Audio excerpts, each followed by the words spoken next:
Sumainyo ang Panginoon. At sumaiyo rin. Ang mabuting balita ng Panginoon ayon kay San Lucas. Papuri sa'yo, Panginoon.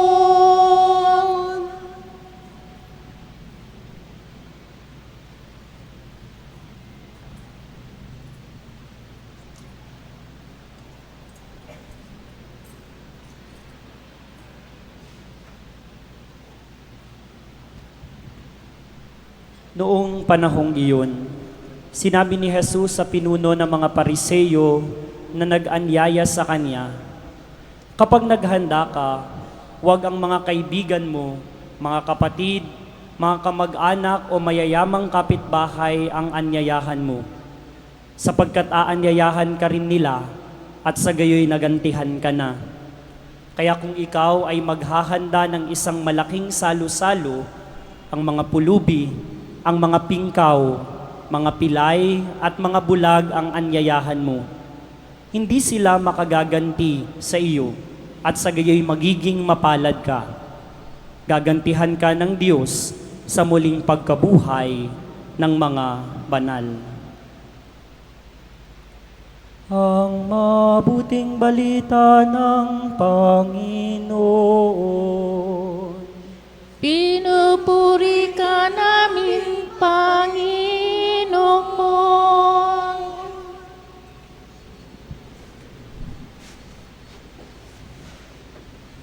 Magandang gabi po sa inyo mga minamahal na kapatid kay Kristo.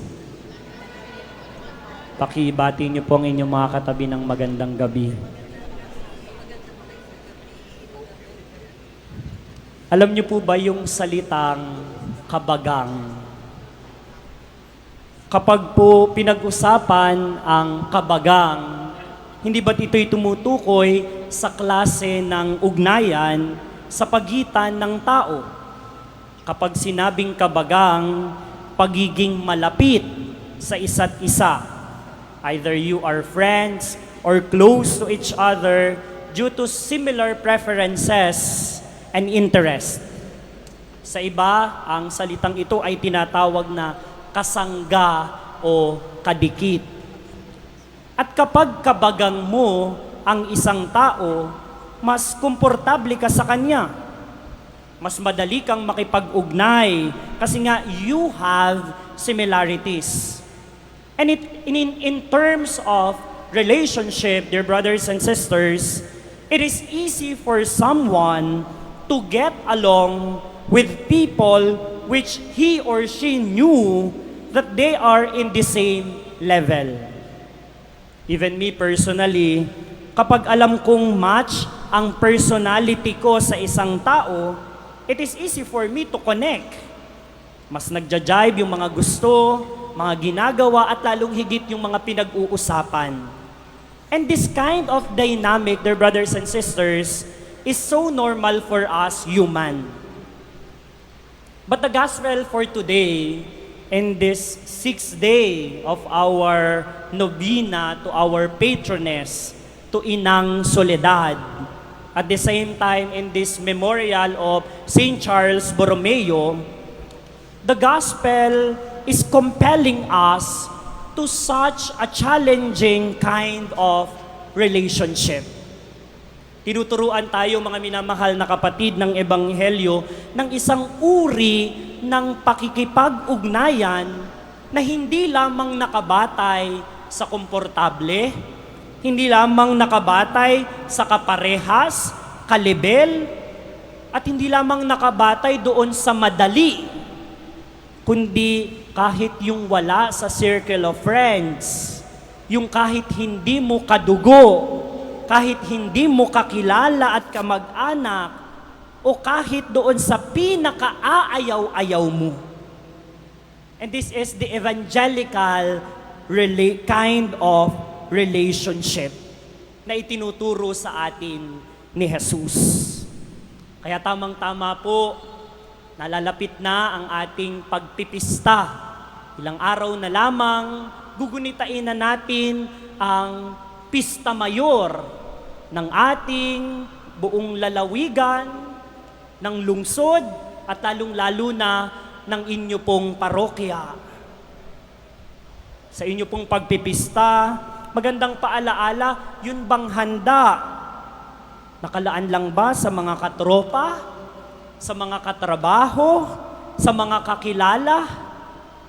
Sabi po sa Ebanghelyo, kung magkakaroon kayo ng pagsasalo, anyayahan ninyo ang mga dukha, ang mga pulubi, ang mga pilay, ang mga pingkaw. Kaya sana sa inyo pong paghahanda, may nakalaan din para sa kanila. O baka ngayong kayo'y nagpipista, ang imahe ba ng mahal na Birheng Maria, ang inang Soledad, ay eksklusibo lang sa kofradiya? Baka ang pananaw natin, kami lamang ang miyembro, kami lang ang dapat na nakakahawak. Lumayo kayo, hanggang tingin lang kayo. O baka ngayong magpipista, ang pananaw natin, grupo naman namin ang mamamahala, kami naman ang nasa Komite de Pistejos. Nung nakaraang taon, kayo ang nasusunod, ngayong taon, it's our time to shine. Baka doon kayo dapat sa showtime, hindi dito sa parokya. Naku, di po ako nagpaparinig. Pero tabi-tabi po ang tamaan, congratulations. Mga minamahal na kapatid, sa katotohanan na ito, talaga namang mahirap yung ganitong klase ng pakikipag-ugnayan. Kaya nga po kung mapapansin natin, kung bakit hindi matapos-tapos ang mga digmaan at kaguluhan, it is because due to the insistence of the indifferences based on color, based on races, based on culture, and even based on attitude and behavior. Kaya hindi matapos ang mga digmaan kasi dahil sa mga dahilan na ito. Pero kung tunay po nating isa sa puso ang Fiesta de la Reina 2024 na ito, tiyak ako, lalong-lalo na sa parokya na ito, magkakaroon ng malaking pagbabago. If I am correct, and I am pretty much sure, ang simbahan na ito, ang parokyang inyong kinabibilangan, inklusibo. You are inclusive and not exclusive. Tama po ba? Bakit parang ayaw niyo pong sumang-ayon? Naalala ko po, at di ko alam kung patuloy niyo pa rin naaalaala, yung isang pagkakataon na napakagandang katisismo para sa ating lahat noong koronahan ang mahal na Birhen. Sinong nag-alay ng korona? Yung mga binabaliwala. Yung malimit na itinataboy sa simbahan. Yung malimit nating pinapaalis, huwag kayo dito, doon kayo sa labas. Yung mga batang lansangan. At yung mga batang ito ang higit na nagtuturo, ang simbahan, ang parokya na ito, tumatanggap para sa lahat. Sana palagi po ganoon ang diwa ng ugnayan. A relationship that is inclusive and fair despite of our indifferences. At ngayon po kung ibabalik natin kay Maria, yung ganitong diwa, kung babalikan natin ang buhay ng mahal na ina, ang mahal na Birhen, ganito siya nakipag-ugnayan sa napakaraming tao. Unang-una pa lamang sa mga pahayag ni Maria, hindi agad makasarili, kundi patas at inklusibo ang nais niyang ugnayan.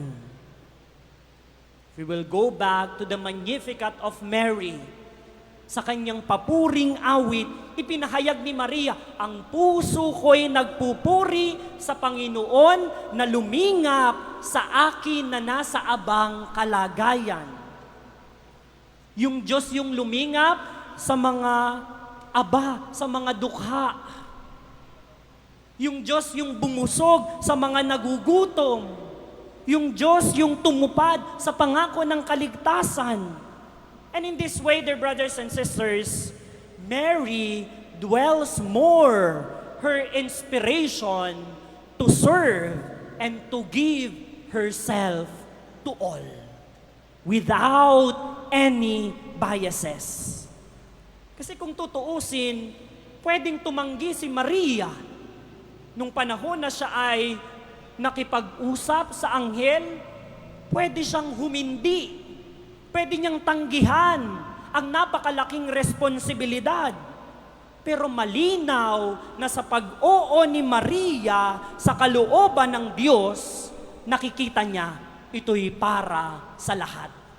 Hindi sa sarili niyang kapurihan, hindi sa sarili niyang titulo, hindi sa pag-aangat sa Kanya, kundi ang gagampanan niya ay maghahatid ng kaligtasan, hindi sa sariling kapakinabangan, kundi para sa buong sambayanan, para sa sangkatauhan, para sa ikabubuti ng lahat. Kasi kung iisipin po natin, mga minamahal na kapatid, kung si Maria lang ang masusunod, pwede naman niyang panindigan lang na yung mga taong malapit lang sa kanya ang iligtas. Pwede namang yung mga ka-close lang niya, pwede namang yung pinsan lang niya na si Elizabeth. Pero malinaw para kay Maria yung kanyang obligasyon at responsibilidad. That's why she was able to give her golden yes, her fiat to God's will. At sa lahat ng tagpo ng buhay ng mahal na birhen, malinaw yung uri ng kanyang pakikipag-ugnayan. Yung isinabuhay niyang ugnayan para sa lahat. At anong klaseng ugnayan? Yung maging ina, hindi lamang ni Jesus, kundi maging ina para sa lahat ng minamahal ni Jesus. Ang lahat ng minahal ni Maria ay ang lahat din ng minamahal ng kanyang anak na si Jesus. Ganoon makipag-ugnay, mga minamahal na kapatid, ang mahal na birhen. If Jesus loves the poor, if Jesus loves the marginalized, those who are being left out, the indiscriminate, the refugees, and even the sinners, Mary loves them too. Ang mga minamahal ni Jesus, minahal din ng mahal na birhen. Kaya nasasabi po natin ngayon sa banal na pagdiriwang na ito at sa tema ng ating kapistahan, ina ng solidad, ina ng pag-asa. Kasi ang bitbit ng mahal na Birheng Maria ay ang lahat ng bitbit din sa puso ni Jesus. That kind of relationship that is being shown by Mary is always similar to the way of Jesus. Hindi po nagkakalayo. Kaya sa tuwi-tuwi ng dumudulog, sa tuwi-tuwi ng tayo ay nagdadasal at nagmamakaawa kay Maria ang Birhen ng Soledad ng Portabaga. Napapagbigyan ng ating mga dasal at patuloy tayong umaasa kasi palaging si Maria kaugnay ni Jesus. Hindi lamang sa sinapupunan, hindi lamang sa pusod, kundi palaging kaugnay ng puso ng ating Panginoong Jesus. Kaya ngayon po kung nais natin talaga na mamuhay sa diwa ng pag-asa kay Maria, simulan po natin na magkaroon ng matuwid, ng tapat, ng patas at mabuting ugnayan sa ating Panginoong Jesus. At hindi lamang kay Jesus, sa lahat din ng mga minamahal ni Jesus. Kung magiging eksklusibo ka sa mga kabagang, sa mga ka-close, sa mga kakilala, at sa mga kadugo mo lamang, at sa iyong pakikipag-ugnayan sa ibang tao, tila masasabi natin wala namang saysay ang pagdedebosyon mo sa Birhen ng Portabaga. Walang kwenta yung kumpleto mong pagnonobena. Panlabas lang yung iyong pakikipagkarakol at pakikipagprosesyon. Panlabas lang yung iyong pagpipista. At lalong higit, kapag eksklusibo ang pakikipag-ugnayan mo sa kapwa-tao, kahangalan lang yung pagtangkilik mo, paghaplos mo, pagluhod-luhod mo, at pagmamakaawa mo sa mahal na Birhen.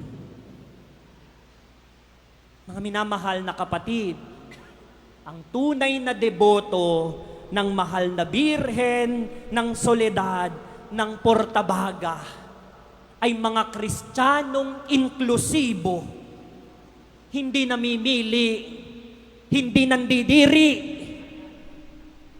hindi po nambubuli, hindi nang tataboy ng iba, kundi ang tunay na deboto ng mahal na ina.